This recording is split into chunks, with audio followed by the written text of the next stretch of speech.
Let's see if this will do it. I'm ready to be done with this.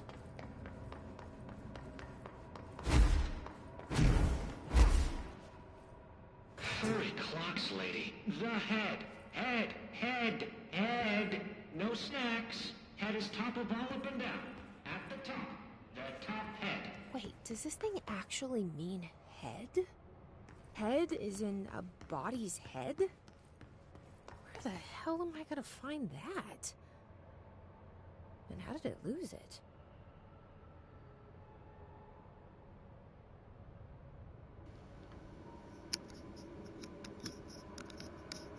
Exactly. There's no puzzle whatsoever at all. This thing was actually asking for its own head that it lost. Like running around looking for something, and it was actually asking for its own head, thinking that there's some type of puzzle, but there isn't.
Director, ma'am, great timing. Hartman just came through here. God, he was hideous. He tore the security door into the Bright Falls AWE site wide open. He was so ugly. Like, wow, I got a good look at him, and Christ, he does not look like he used to. The hiss must have messed him up or something. He looks like a bar man that's been twisted by the world's strongest man. A monster from the 80s horror movie. I've written, rewritten, The darkness wants to hide the past and make me lose my way. I trust what I read on these pages. I wrote them for a reason. Cut through the reality, tear it apart, and rewrite it. They are drawn to the mystery.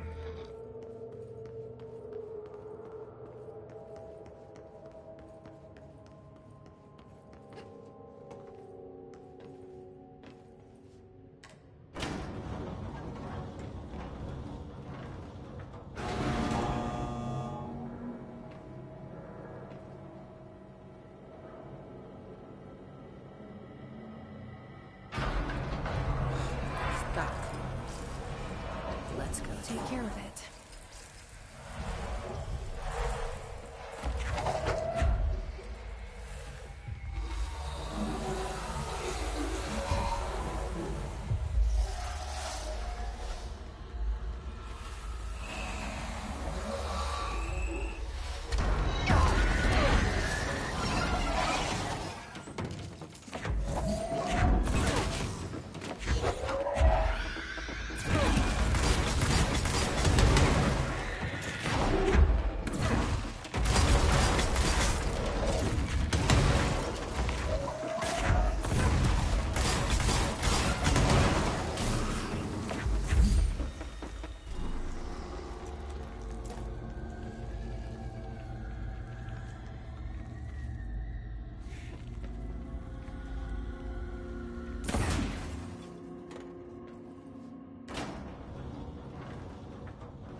Thank you for meeting with us again, Dr. Hartman. It's my pleasure, gentlemen.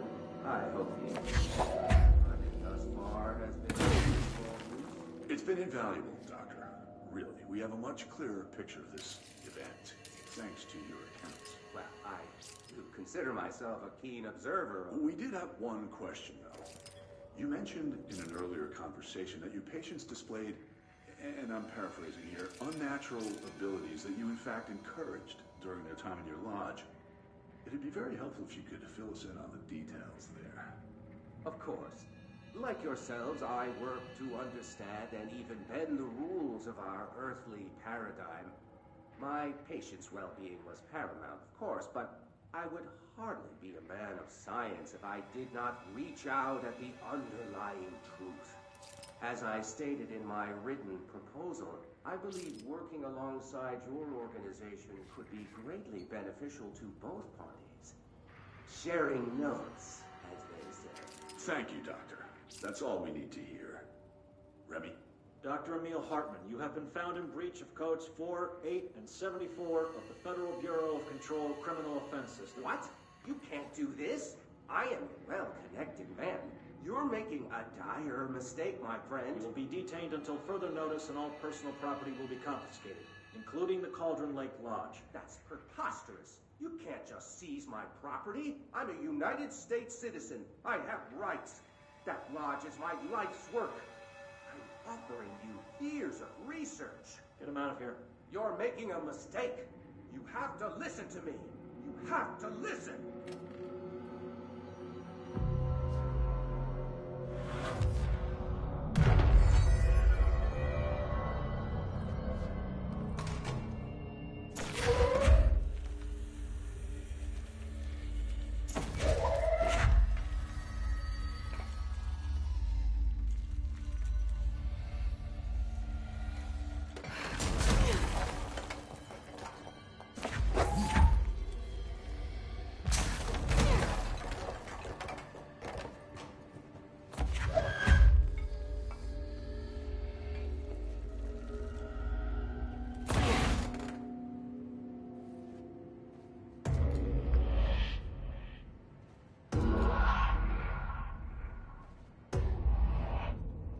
Forgotten again. I've had a plan. I know it. I've forgotten.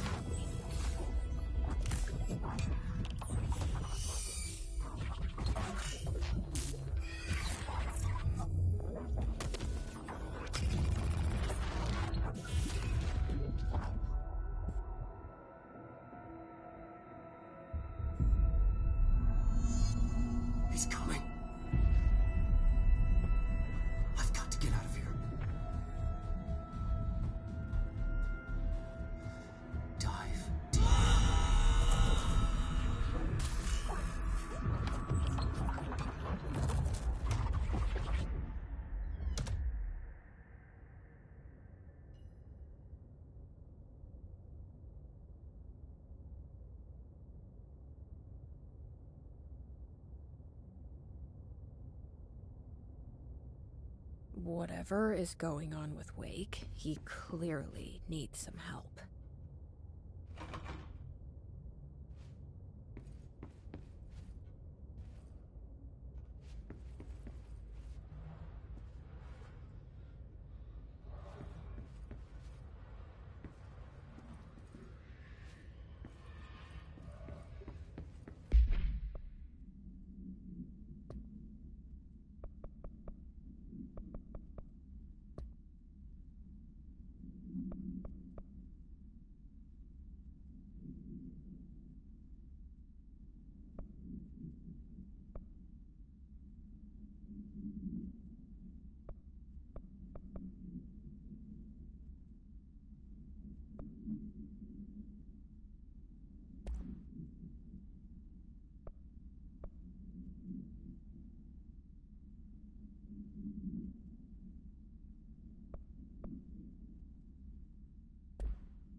Mad.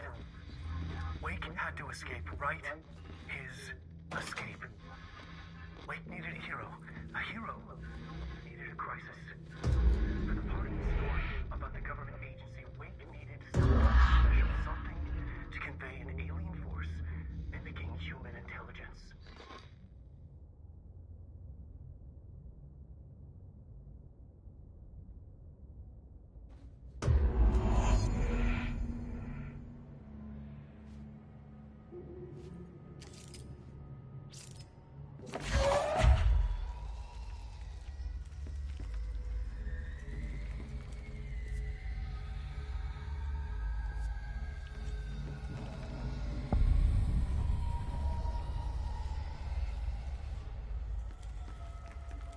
Another replica.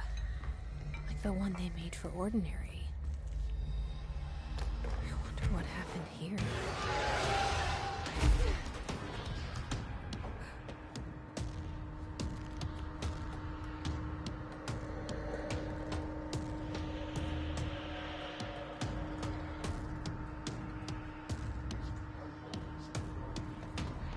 These are the notes of Dr. Emil Hartman. I am continuing my work alone again since certain functions are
These are the notes of Dr.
This is the director.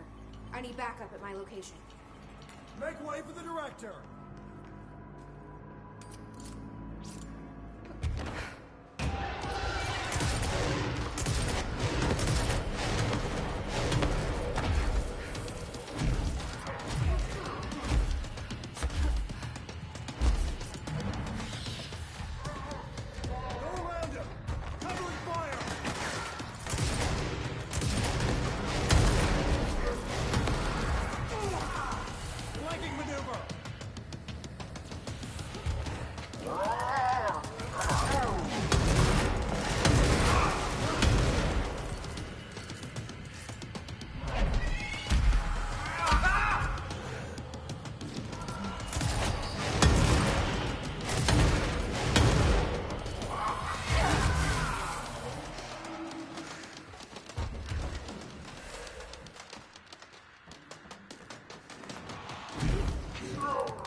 This is the director.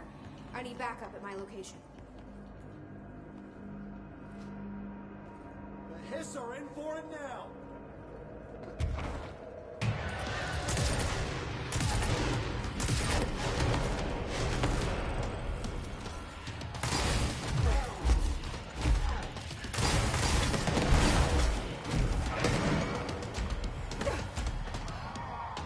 Flank those bastards! Bring it down!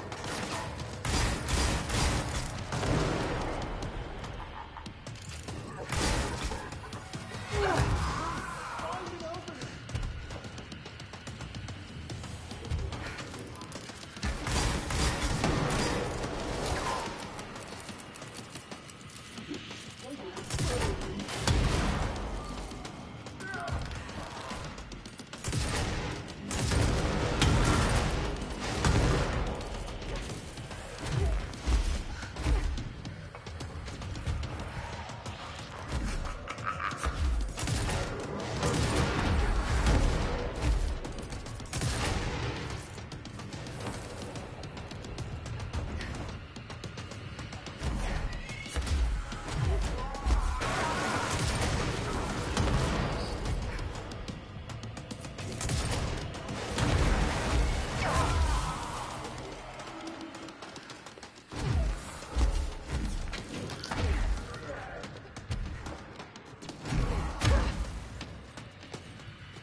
I need backup at my location. Reinforcements are here!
This is Director Faden.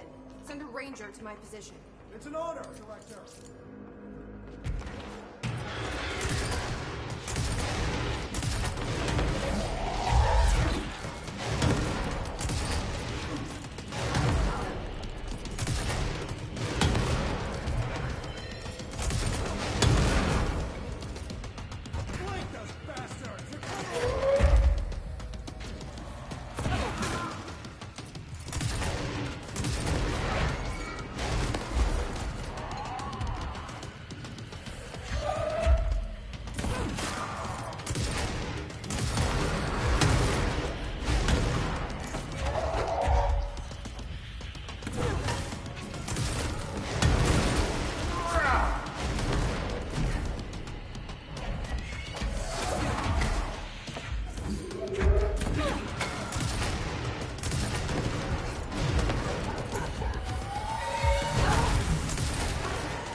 send a ranger to my location?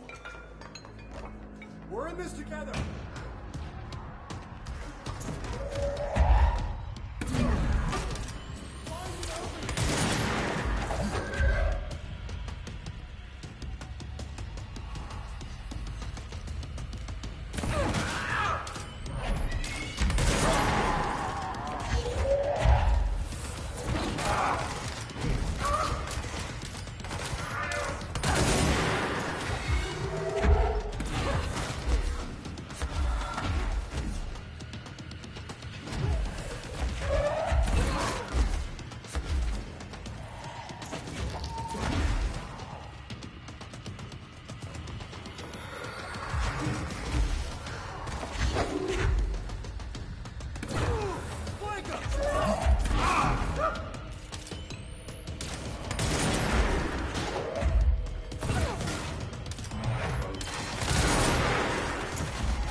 Send a ranger to my location. Nice to see a director out in the field.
His enemy has like the shittiest abilities.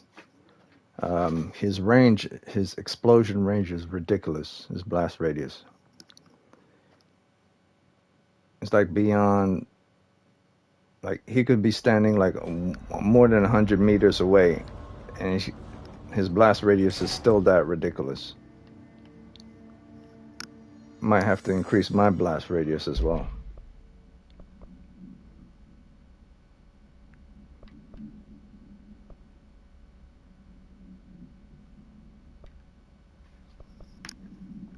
Just pure damage and blast radius.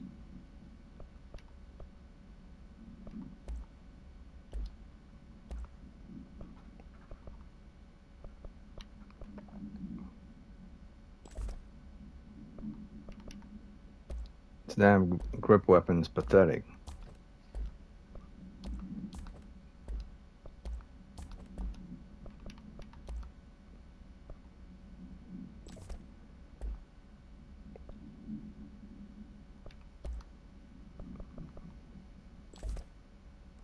I was doing more damage with this low Pierce weapon than I was doing with the grip. The grip is terrible.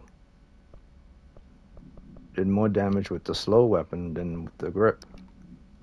But I have to beat this enemy. See, this game doesn't come with a difficulty mode. It just has like one mode, I believe. I could be wrong. Could be multiple modes. But this boss is particularly hard. I think the main thing is the moment he tries to grab you, evade and then stun him. And then cap him up. But I can't stay too close to him. I have to stay far away from him. Because he'll do that explosion like a nuke. He'll explode his body and then you take severe damage if you're too close to him. So you can't even be close to this enemy anyway. This is such a cheap enemy. If you're too close to him, he does his nuke. And if you're too far from him, he does heat-seeking missile thing. And he is always teleporting, so he'll teleport to your location to see where you are, and then he'll do that nuke. That's why I think it's just use explosive weapons with high blast radius.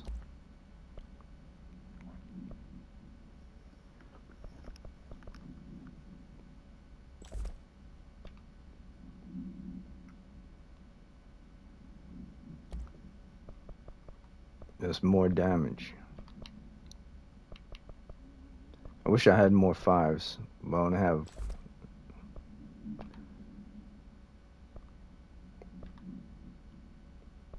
I think what I had on was better than this set right here. What I have right here. I had health on before. For some reason I thought I had more health than this. Weapon reload on shields. I'm gonna try to use my shields more. I'm doing too many evading.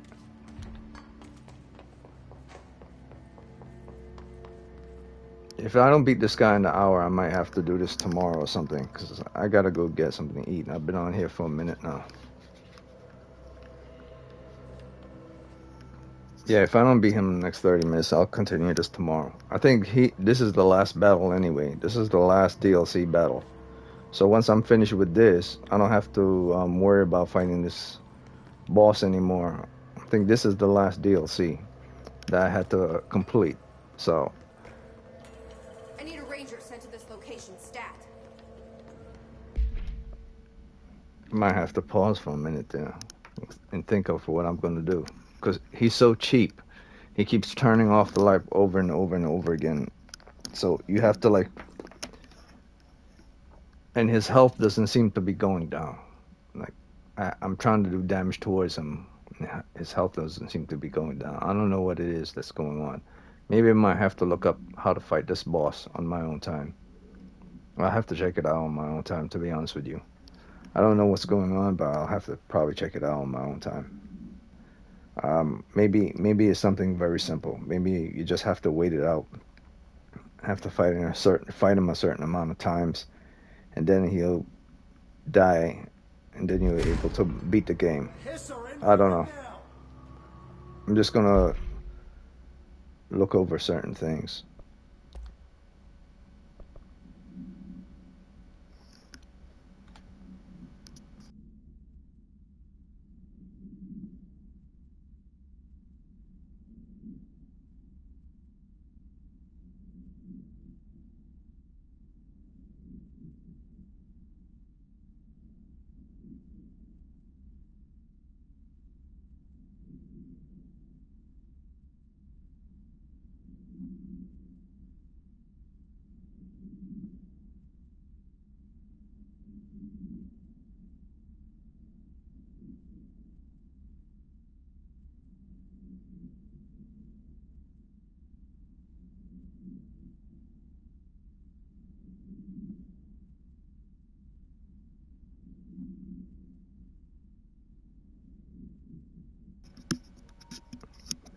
This might actually work because he always doing explosive damage. He either shoots missiles or he explodes his body. So this might actually work. However, I do need to recover. I do need to have my health. That's a must. I have to have more health. And I do need a lot of fast energy recovery. So might have to see what works. Maybe it's something. It's just simply based on timing. Maybe it's just timing. You have to time things accurately. Like when he tries to go for the grab, you wait, you dodge, and then you shoot him. Now, neither of these weapons are good for close combat. You'll actually kill yourself in the process. So maybe I need to switch out to a weapon that could shoot fast the moment he tries to go for a grab directly in the head. The only one I could think of is the spin and the shotgun. At close quarter, shotgun does a lot of damage.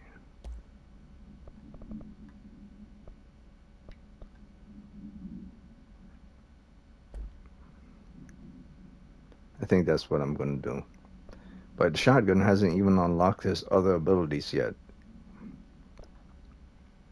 The only one that's unlocked his abilities is the crappy grip and spin.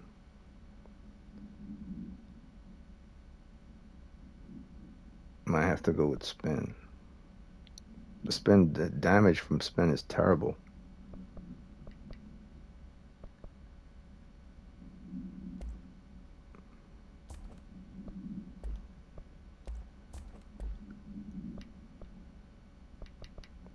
The moment he goes for a grab, I think the best thing to use is the shotgun. The shotgun does stun. Has a certain amount of stun, but it just requires more to upgrade. That's the crappy part about that.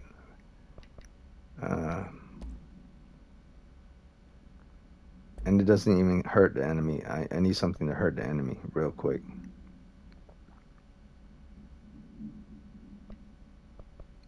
Shoot him real quick and get the hell out the way.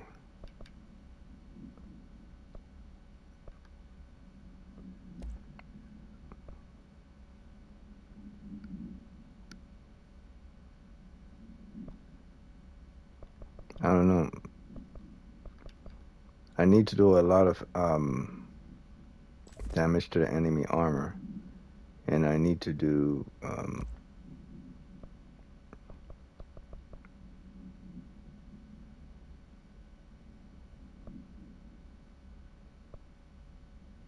I don't think the rifle, like the spin type rifles, headshots. I just need overall damage. That's what I need.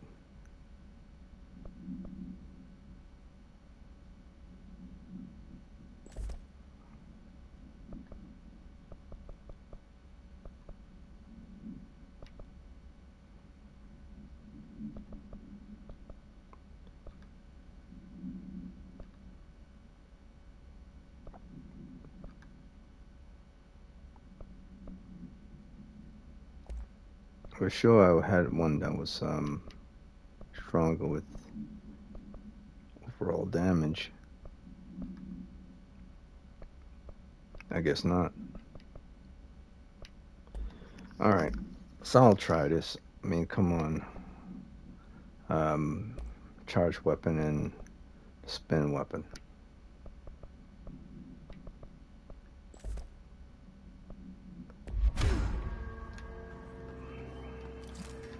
This weapon is so crappy, though. This enemy is so cheap. It's like, he does a lot of... I think if I do keep up my shields, I should be fine. But it costs a lot of energy just to do the shields. Like a 25% of energy taken. Alright, now I have to just be careful then.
Okay, so it works.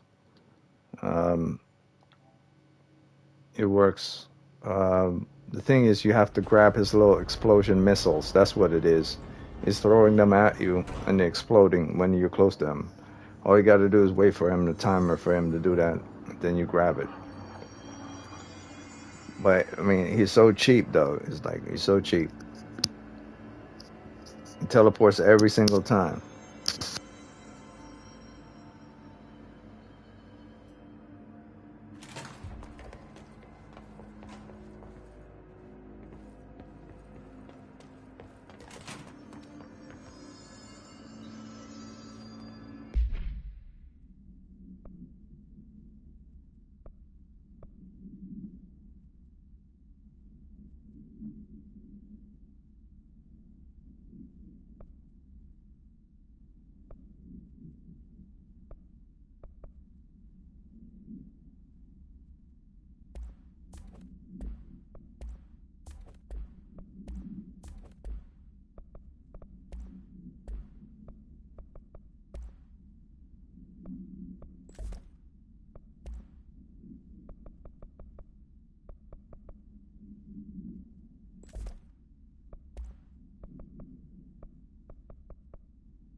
Send a ranger out. Director's orders. It's an honor, Director.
Okay, so I gotta remember to move all these things out of the way.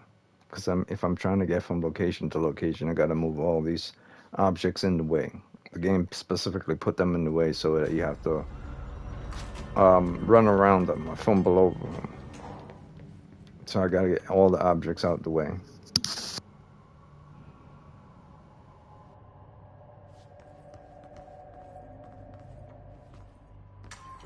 This is Director Faden. Send a ranger to my position. We're in this together.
won't be a problem anymore, Langston. But investigations need someone to run it. Interested? I've seen what happens to sector heads, ma'am. No, thank you. Ma'am, I'm getting something on my terminal here, an AWE alert from Bright Falls, Washington. But it might be a glitch. The date's all wrong, a couple of years in the future. And we're in lockdown, there shouldn't be any incoming signals. Maybe it was active before we went into lockdown? Are there agents on site? Let me check. Agent Estevez is the field agent in charge of monitoring the site, so she should be there to let us know if the situation has been through any major changes recently.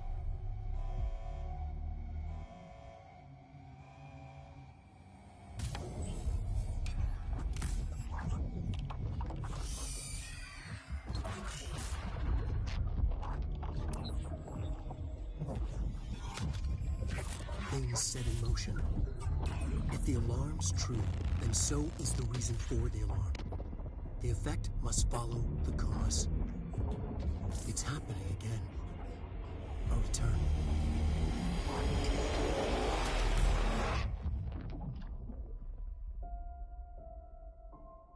You have been warned.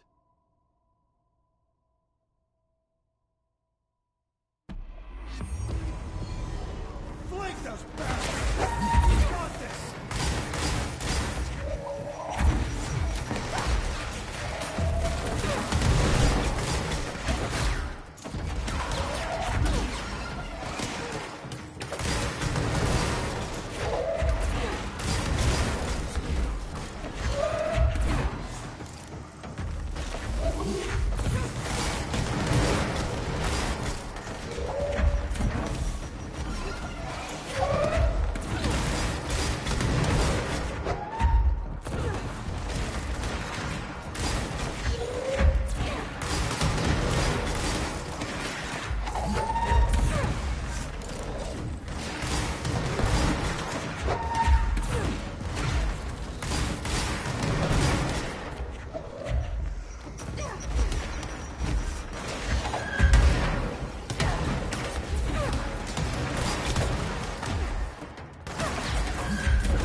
From one battle into another battle? What kind of craziness is this?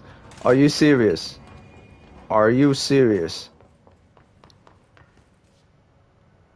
Okay, so he's not there. I was just about to say, I have to do the whole battle with him all over again. Alright, so at least I don't have to do that. I could call in support for the secondary guys. This is the director.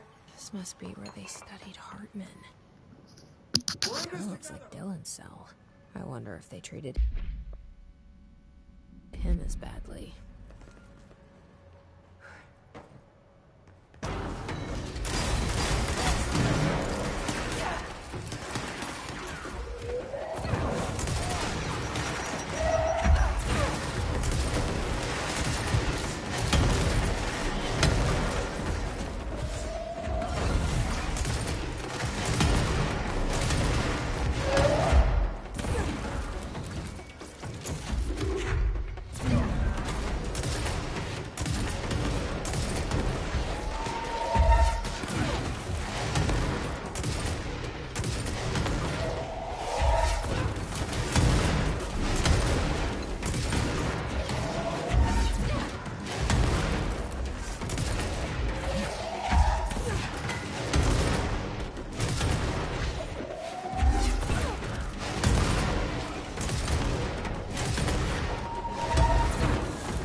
So blast radius did it. Blast radius did it. I knew there was something going wrong. It's just that the enemy wasn't. He wasn't taking a lot of blast damage because the radius wasn't strong enough.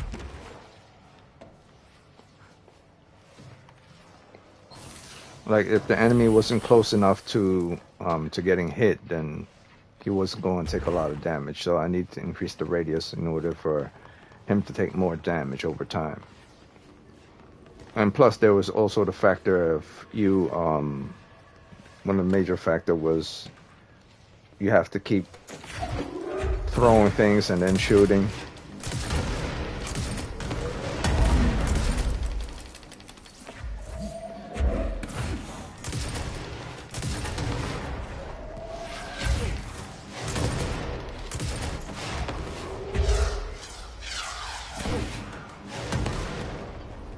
Yes, like you could basically pick up any projectile that's being shot at you, even your own bullets. Like if I cap off a bullet right now,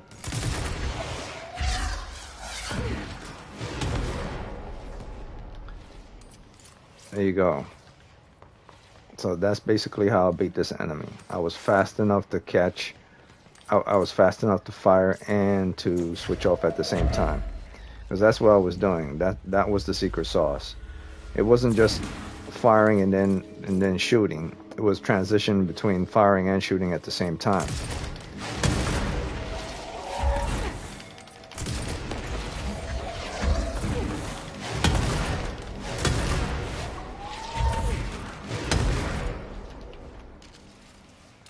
Yeah, so basically.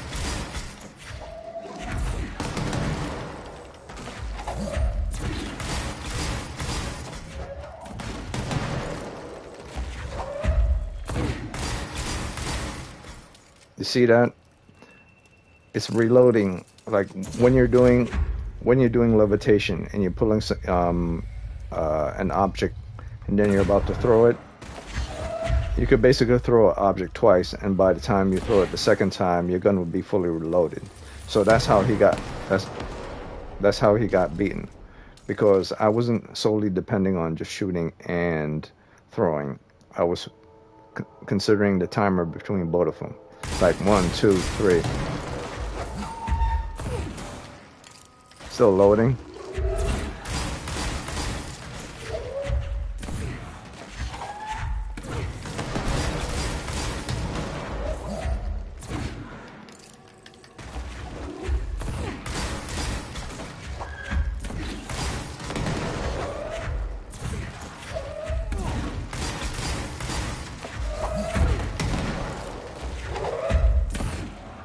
See, I was going that fast.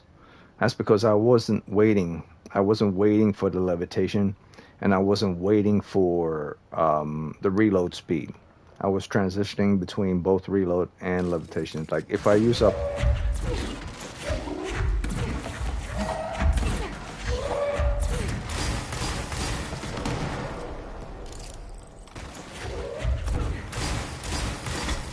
I would have to wait like 1 second. Just 1 second for the energy to be recharged. So that's 1.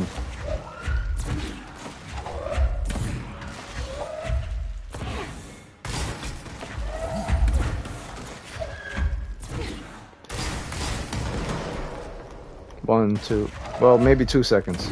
Let's try it again. 1, 2. About 3 seconds. By the time it takes for you to cap off all 3 of your rounds, you should already be reloading in energy.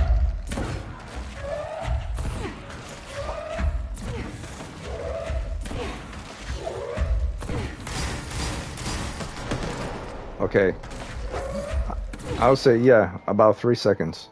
The same amount of time it takes for you to actually cap off all 3 of your rounds. 1, 2, 3. That's the same amount of time. Well, maybe just 1 second above that. So let me see. So that's 1, 2, 3. Okay, let's try it again.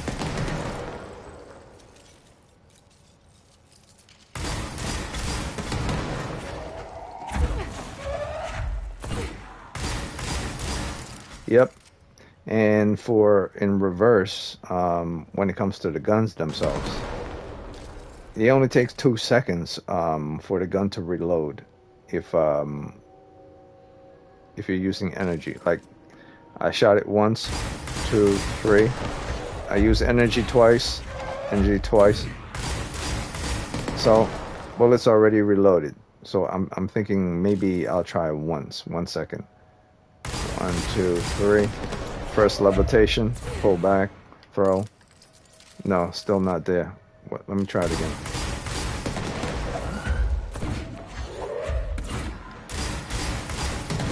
Let's try it once.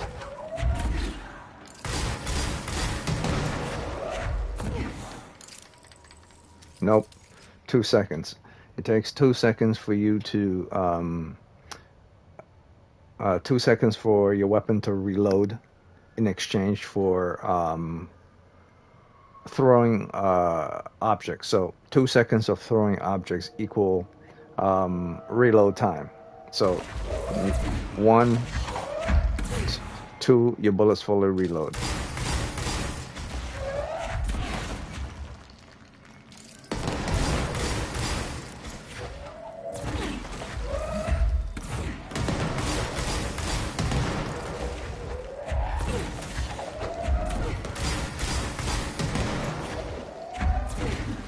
See, I tried to do it at 1 second. It's still reloading while I was trying to do it at 1 second. So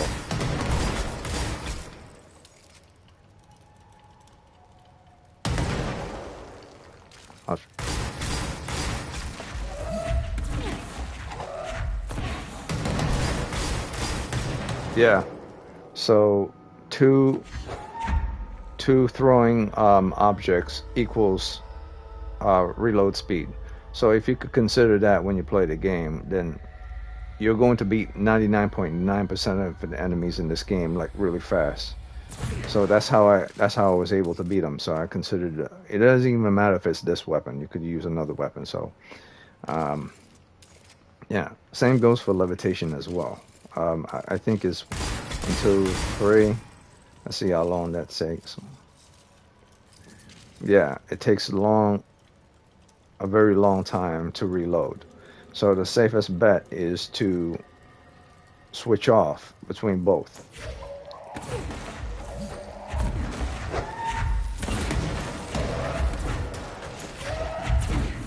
One, 2, 3, 4, 5. Yeah, about 5 or 6 seconds. Where a reload will take about 1, 2, 3, 4, 5, 6, 7, 8. So reload would take about 8 seconds. Charging. Let me try that again. 1, 2, 3, 4, 5, 6, 7, 8. 8 seconds for reload time, and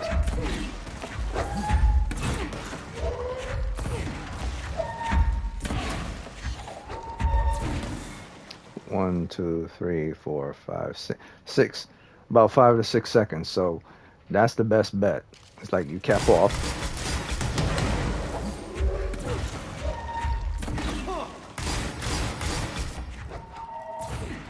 So that's the best bet. Calculate how long it would take for you to reload based on your throwing. So first thing you want to do is to stun the enemy. So obviously you stun them once and then you cap off.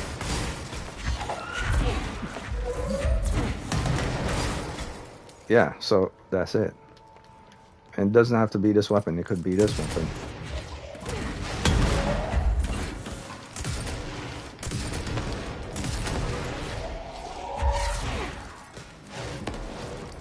Yeah, that's basically this game in a nutshell. This is bad. The ground slam is bad. It took away way too much energy. So I'm not gonna ever do that again. But that's the end of this. That's the end of the DLC. That was the last mission of the DLC. I don't have time for.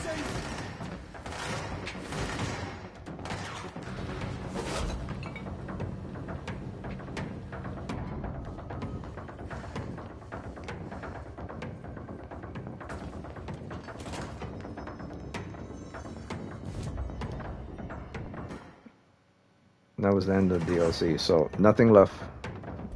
All I got to do now is just quit out of this game, and then that should be it for Control. I'm finally able to finish Control. But if I'm going to start Control back over from the beginning, so I could describe how certain things are, I just had to make sure I completed the game before I start this game all the way back from the beginning again. Yeah, so finally finished the game. Like, it took me a while, but I finally finished the game. Now I'm able to, really?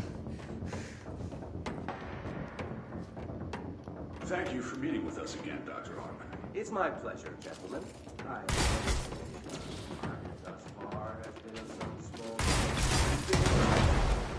Really, do you have much? Consider myself. Well, whatever. I wasn't planning on fighting these guys again anyway, so yeah, but that's basically this game in a nutshell. It's very fast, very fun. You have to know how certain I mean, like, it's the standards in any game. You have to know how functionality works, the cooldown times, the recharge times, all that good stuff. So now that I'm done with this game, and typically it would say in the upper left corner if you have any more objectives. It doesn't say it at all because I'm pretty much done with the DLCs. How do I know this? Is because it will say here in the mission objectives. Now in missions you will have regular incursions, but those things happen all the time. They're like extra additives within the game to make you like do a little extra stuff in order for you to gain more points. So if you're missing points, these are what these incursions does. They'll offer you the ability to gain more points. However, mission briefing is the actual game mode itself, like the story mode. So in mission briefing, that's where you have the story mode. So in mission briefing, these are the things that are left in mission briefing. But these are all side quests in mission briefing. They're not the main quests. So in mission briefing, there are side quests, and then there are main quests. So yeah, that's all I gotta say about that. Another fine mess burned the dark. Okay. Shine light on the plants. Yeah. So yeah, so these are all little side objectives that part of the game. But the main campaign of the game is done. And incursions are simply there to give you extra points. So I'm done with this game. I got everything I need to get. I think I got most of the collectibles already. I think my system basically said I had 75% to complete this game. So now that I'm done with the game, I could finally like describe what it is I was going to say with regards to. I think I was speaking on shadows, light and shadows. This game is very bad when it comes to shadows and light, but it has dynamic shadows and light, like stark shadows and light. It's not good when it comes to shadows and light, but it has very dynamic shadows and light, like very straight and very straightforward. Such as if you go inside of a room and it's bright, then the next area could be pitch black, just like here. You can't see anything in here, but it's right next to something that's very bright. So the contrast between both the light and dark in this game are put directly next to each other. Now, typically when you're doing anything that has to do with light and dark, light source, when it goes to a certain area, in a room and area, it goes outward. Like you see the light source of this going outward, it would go outward more, unlike what is stated here. But since this is an enclosed room, it would show the darkness in different areas. So this is an enclosed room, and it's showing that it's an enclosed room, and there's a difference between light and dark in this enclosed room. That's why it's so pitch black, and that's why the light is there. However, when you go to, like, say, if I go and teleport, I'm going to travel to a different area.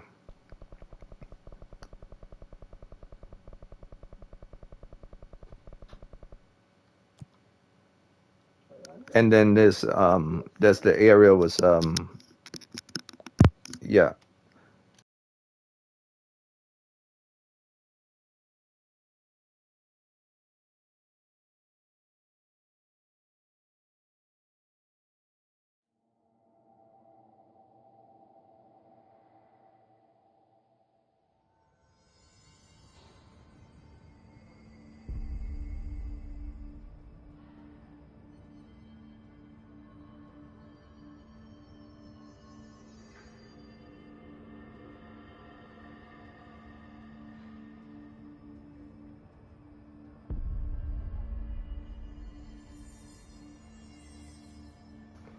All right. Basically, someone just bothered me just now. I'm trying to say certain things, and it's very difficult to say things when people are distracting you from what you're supposed to be doing. So what it is the light and the dark. Both light and darks in this room is different from the room that we were previously in before. It's more brighter in this room. However, everything is enclosed in this area as well, so the light and dark are also stark. What I mean by this is, if I go under here, you'll see the light and the dark is very dynamic. Well, not so much because there's light everywhere, but in this game, like if you go into deep corners, everything gets real dark real quick.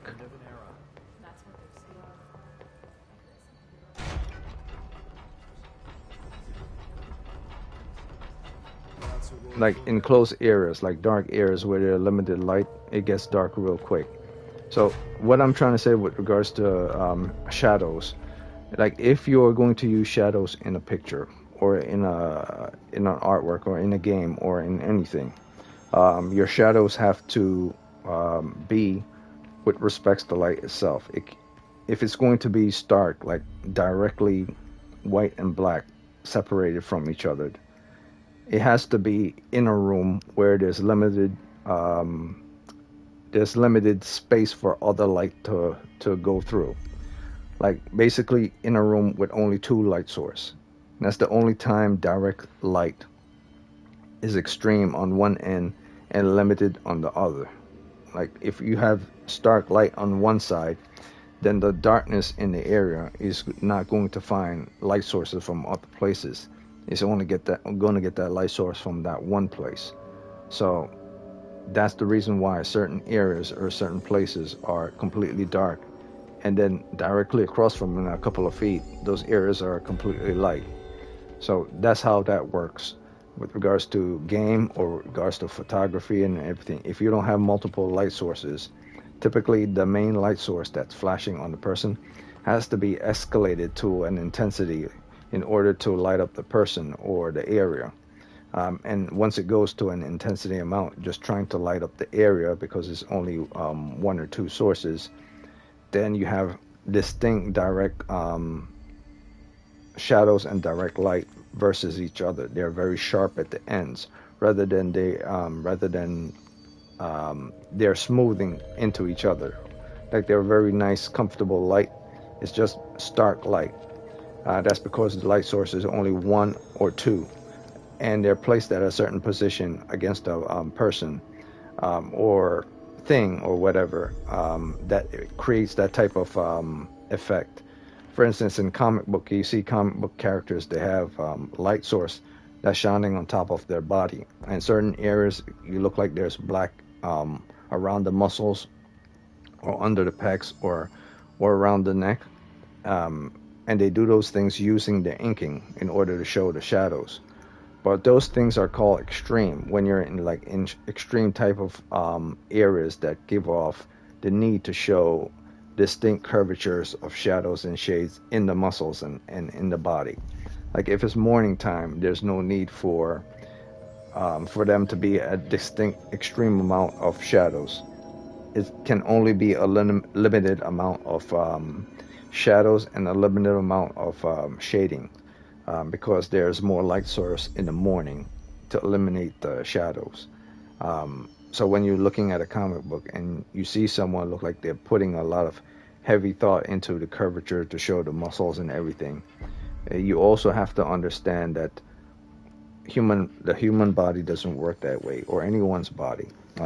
When a person's in an area, no matter what that area is, extreme light creates cracks and crevices in the skin and in the muscle in order to show the dynamic tone of the person's body.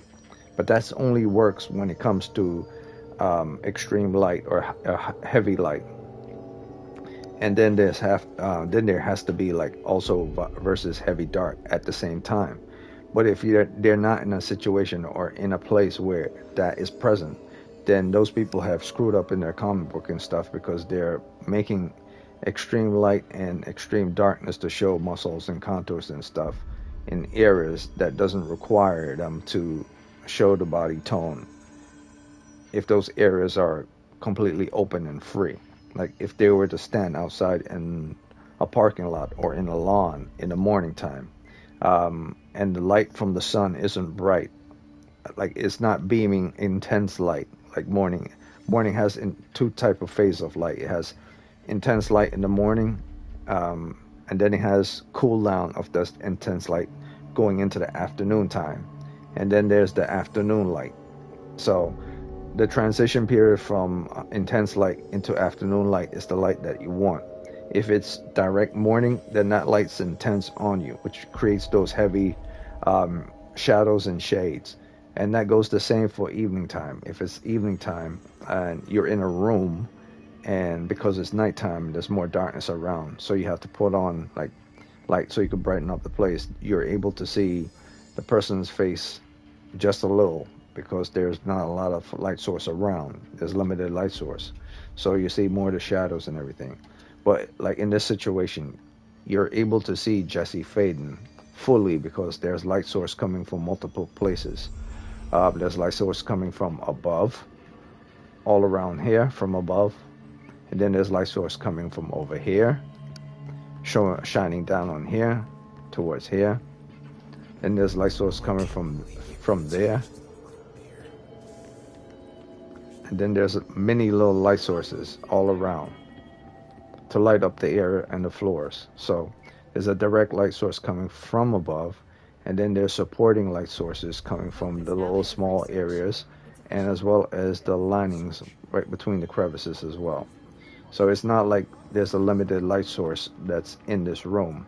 Light sources coming from various different places, mainly from above, but also, let's say if you're to cut off the light source from above, then the room will look a little darker, and then you'll be able to see, then if you move Jessie Faden, like say under this light source here, then you were able to see her, whatever she's wearing right now. The shadows and the shades on whatever she's wearing right now will stand out more. They won't look a little light like they do. You can see some light shadows.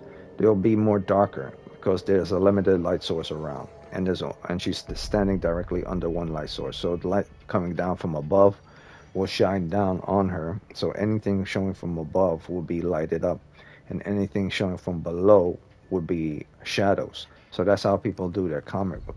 They're basically doing their comic book based on light sources from the above to or the left or the right. But if they were to put their comic book in daytime or in a fully lit room from left, right, up, and down, then they can't use those heavy blacks to represent shadows and shades anymore.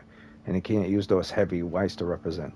They have to use lighter type of inking in order to represent the shadows and shades, because now those shadows and those shades are influenced by light source, and the light has made those heavy blacks become lighter blacks, or at least creep away within deeper shadows.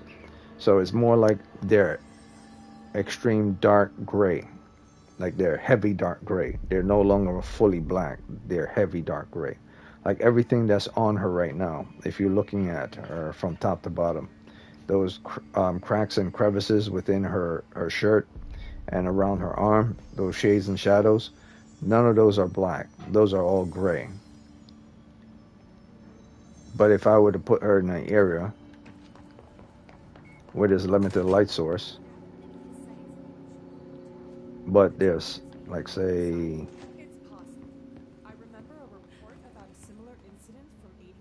like here, the light source is showing she's closer to the light, so now her entire body has lit up even more. Her hair is more lit up, her sides are more lit up. You can hardly see the shirt anymore because there's a lot of light surrounding her as she goes up. So if she goes down or it goes away, you start to see it now, the shadow and the shades on her shirt. And if you go closer enough, but not too close, put it at an angle, you start to see the light source. So the light is shining down from above, going directly below, and the more she moves towards it, the more light shows on her, but at the same time, the more the darkness was also going to be showing at certain areas. So in comic books, when they have a character like this, like, let me turn her face towards the, but move her out of the light.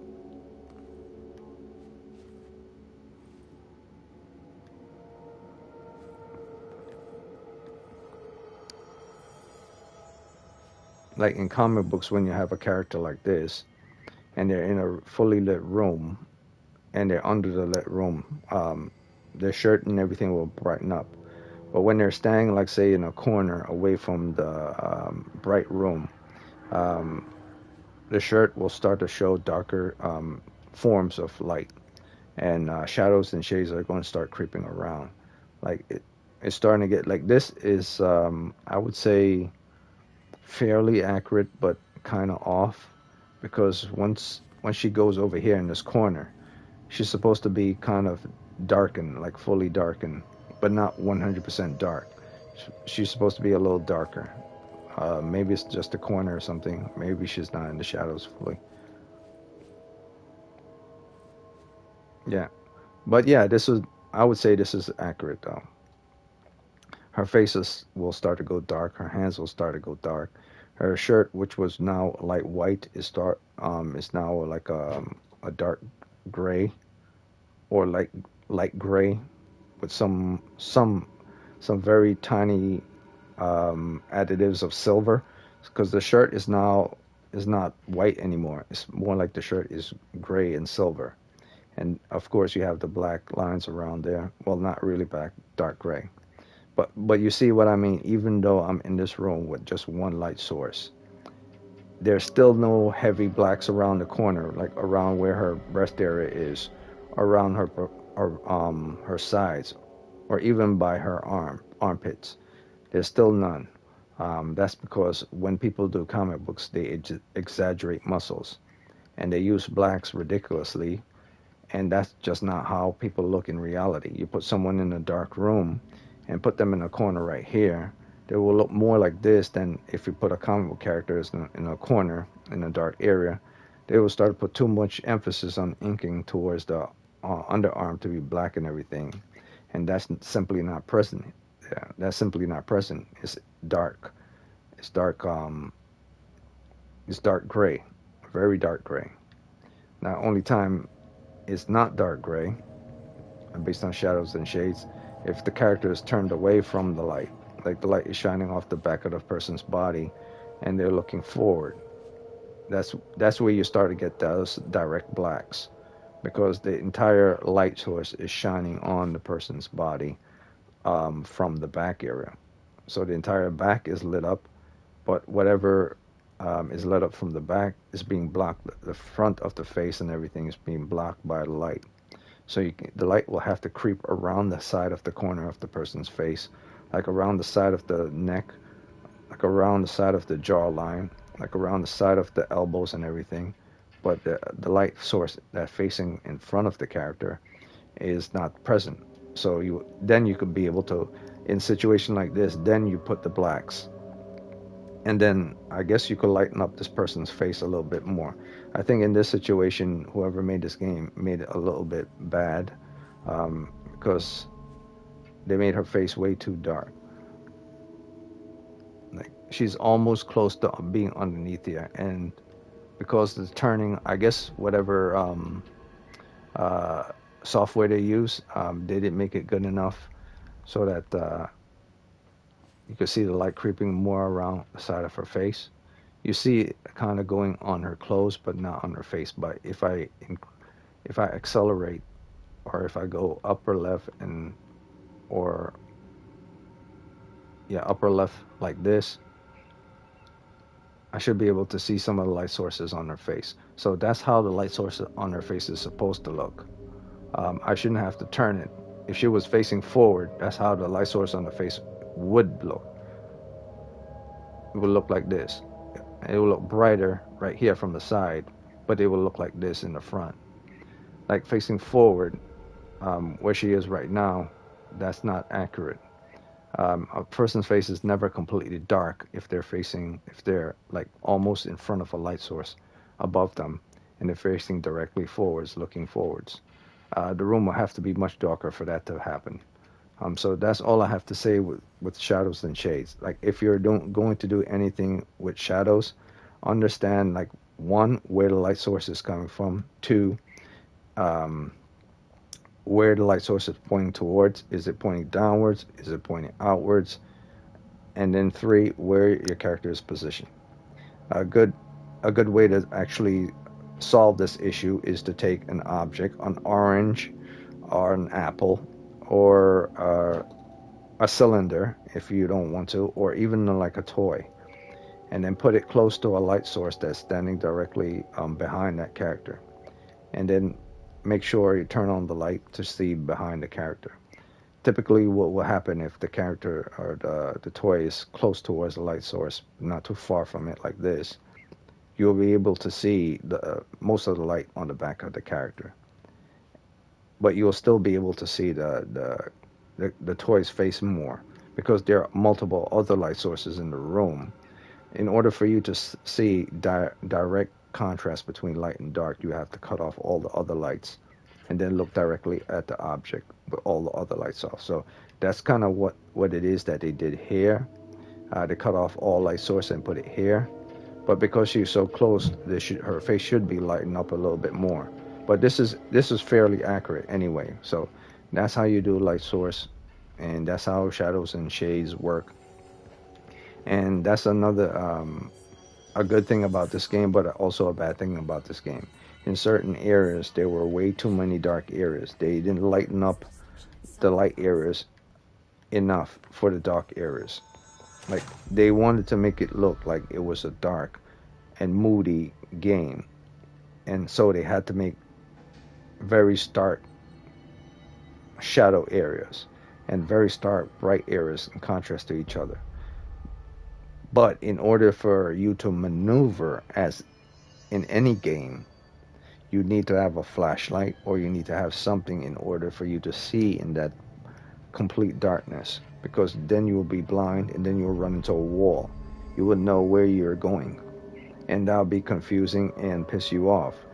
So things were very dark in this game, and it also caused a strain on the eye. So if you were to make a game, or if you were to make a comic book, or if you were to make an illustration, if the viewer is straining their eyes to trying to see what it is that you're showing them, like say from a distance, it's because you have too many shadows all around, or in the distance, or close to the objects that you're trying to show them. An object, like say if you're trying to show the guy walking back and forth, and you want them to focus on the guy walking back and forth, you cannot put like those black areas right there. You would have to put those black areas like under here to be light, so you could see the characters more. Like this here would have to be light up. Like these walls would have to be like white walls in order to see this character more.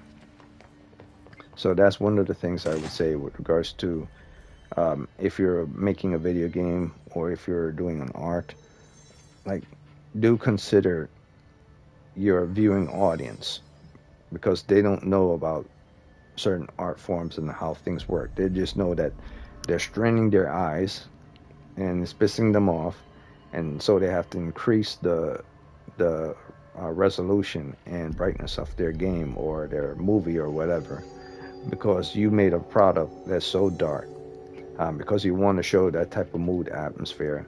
It actually did the opposite. It did the opposite and actually caused it gave the mood, but it actually did something else. It caused your viewing audience to be pissed off with regards to it being so dark. And so it ruined their fun at certain areas. So just like in this game, my fun was ruined at certain areas because certain areas were way too dark. That's why I say this game is in the low 9s. It being extremely dark in certain areas was bad, and otherwise I would have kept this game in the mid 9s, but this is like a 9.1 game to me. Actually, no, this is like a 9.3, 9.4 game. 9.3, 9.4 game. I wouldn't put this in the mid 9s. It's just like it has too many problems. One of the major ones is it's so dark. I took a full point off from this game when I originally played this game. It's because this game was so dark. Because the people who made it don't understand. You're trying to sell your idea of art, but at the same time, most people who play games don't really care about your sense of art form, especially if it makes them queasy, or it makes them confused, or it makes them angry. So you have to meet your viewing audience at the halfway point with regards to any type of art form you're going to do, whether it's something you draw, whether it's something you make in films, or whether it's a photography. If you don't meet them halfway, if you're trying to show them something specific and dark to represent what that thing is, then it has to be that and that alone. Because if you apply it to multiple other things, like this is the entire game, and all these dark areas were applied to the entire game, so that started to become a thematic thing. Like in every area you went to, it was dark, so it started to get angry. I started to get angry.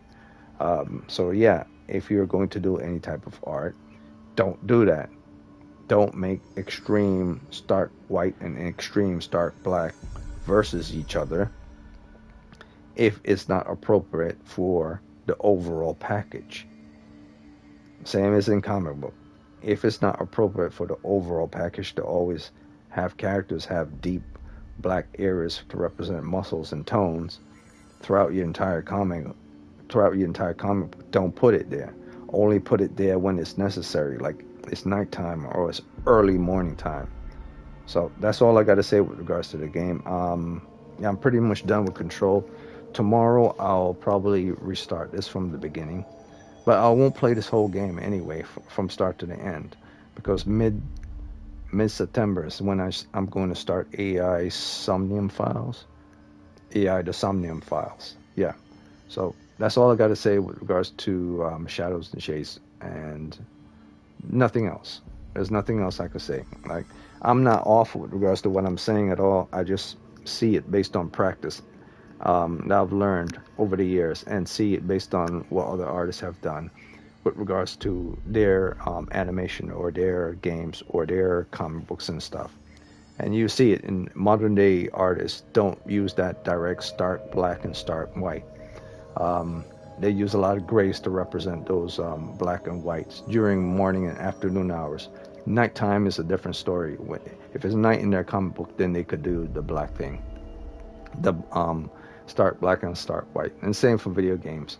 If someone is doing like extreme black areas and extreme white versus areas, and it's morning time in their video games in an open area, like it's a lot of trees and it's morning and they're in open fields, but they look like they have a lot of heavy outlines or shadows on their character. If it's not a JoJo Bizarre manga, or if it's not that specific style, then that person doesn't know what they're doing. It has to be the style that the person is trying to emulate or is trying to represent, or the person doesn't know what they're doing. It's a specific style that you use when you decide to use heavy blacks and heavy whites during the morning time, rather than using cool whites and cool blacks, or at least dark grays, extremely dark grays, or extremely dark navy blue during the morning times. Not the bright morning, the morning that transitioned from morning to afternoon, the cool down period, where it's more smooth light. So yeah, that's all I got to say with regards to that. 3 types of lighting: heavy light, mid light, or soft light. And then I guess you could, well, there's heavy, which is stark, and there's mid, which is cool down, and then there's the faded light, which is very low, and there's those three, and then there's just two shadows, I believe, like direct shadow, which is stark black direct shadow, and then transition shadows. That it goes from, I would say that they go from, because they are influenced by light, they are faded out from being distinct direct shadows.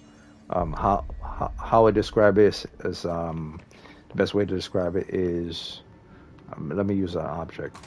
See an object. It has to be an object, yeah.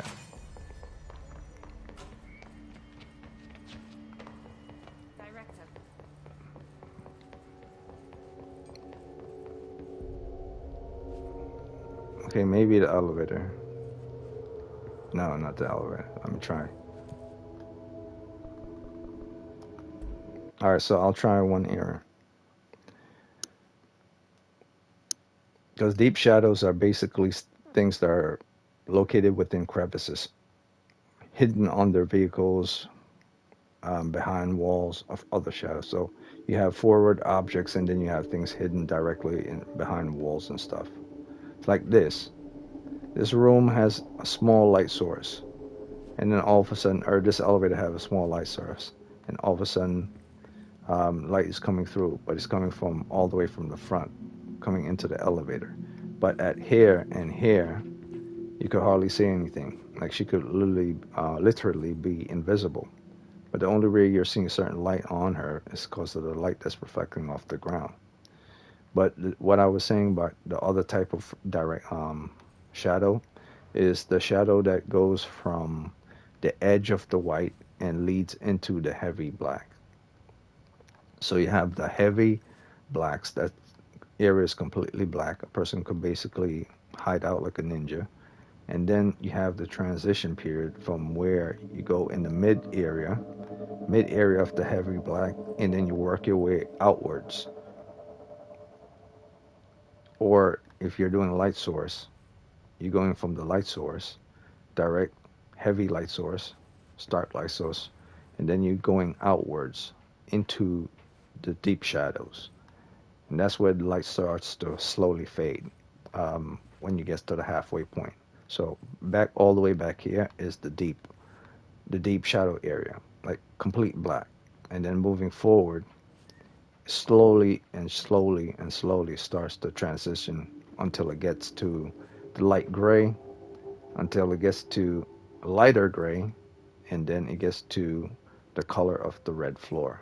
So it has to go from deep black and then to light gray. So there are two shadows. There's the direct stark shadow, and then there's the transition shadow, which is the shadow that's layered on top of the stark shadow to transition it from that stark shadow into the light, so that both the light that's fading out and the shadow that's going inwards are faded together to look like they're in cohesion with each other, that they're not stark here, but they're stark all the way back here. They just look like they're fading away. So that's the two type of shadows and the three type of light source. So that's all I have to say with regards to this game, playing this game, as well as description of shadows and light, with regards to any type of artwork you're trying to do. So I gotta call it a day. Might jump on Warframe later, probably around 10 o'clock. And if I don't jump on Warframe around 10 o'clock, I'll probably jump on something else, because typically I play Warframe Wednesdays, Thursdays, and Saturdays. So after this, probably go get something to eat, do some work, extra work before I have to go back to work tomorrow, and get about a good 4 hours. So I won't be on for about a good 4 hours. And then when I jump on, it'll probably be, if it's not Warframe, it's going to be somewhere else. So the time right now is 7:30. So where I am is 7:30 right now. So I would say around 8 to 9, 9, 10. Yeah, around 11, 11:30, I'll probably be back on. And I'll play something from 11:30 to probably like 2 o'clock or 3 o'clock. It probably won't be Warframe. It'll probably be something else. Yeah, because Mondays, Mondays is a regular day. Like Mondays isn't gaming day. For Warframe is Wednesdays and Thursdays and Saturdays, and then random gameplays are also Saturdays and Sundays, and Monday, I believe. Well, I don't believe it. It's like I play when I play on Mondays, Tuesdays, or whatever. But the standards days are always going to be Wednesdays, Thursdays, and Saturdays for Warframe. Everything else just falls into whatever days that are available. So I gotta go.